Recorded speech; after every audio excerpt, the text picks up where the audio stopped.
Hi friends, जैसा कि हम GST, TDS, income tax, audit का हमेशा कुछ ना कुछ अपडेशन अपने चैनल पर लाते रहते हैं। जुलाई के अंदर कुछ इफेक्टिव जीएसटी के अंदर आए हैं। यदि हम जीएसटी 3B फाइल करते हैं तो हमें कई चीज़ों का अब ध्यान देना है। कुछ अमेंडमेंट्स हो चुके हैं जीएसटी 3B।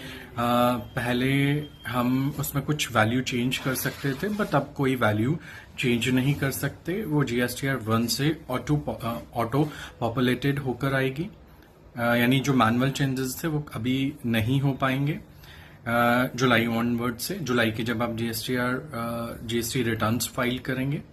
एंड नेक्स्ट है कि जो भी करेक्शन है जीएसटीआर 1 में, वो हमें जीएसटीआर 1A के अंदर 3B को फाइल करने से पहले हमें अमेंडमेंट करने हैं।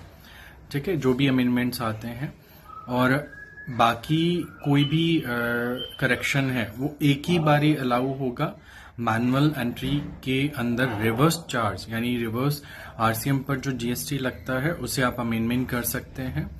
दूसरा, जुलाई ऑनवर्ड्स तक, जुलाई 2025 तक आप जीएसटीआर 1, 3B, 4, 5, 5A, 6, 7, 8, 9 ये 3 साल के पहले की अब अलाउड नहीं होंगी, उन्हें अब आप फाइल नहीं कर सकते।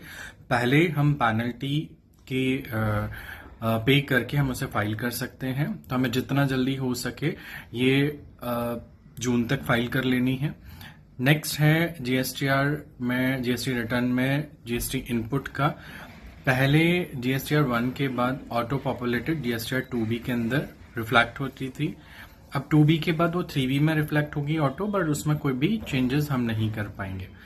दूसरा है कि यदि आपने कोई लास्ट ईयर का जीएसटी इनपुट नहीं लिया है, आप लेने से रह गए हैं, तो आप उसे नवंबर 2025 तक आप, यानी अक्टूबर जीएसटी रिटर्न जब आप फाइल करेंगे, वो आप उसमें जीएसटी इनपुट ले सकते हैं प्रीवियस ईयर का। Thank you. हमारे अपडेशन इस चैनल पर आते रहते हैं।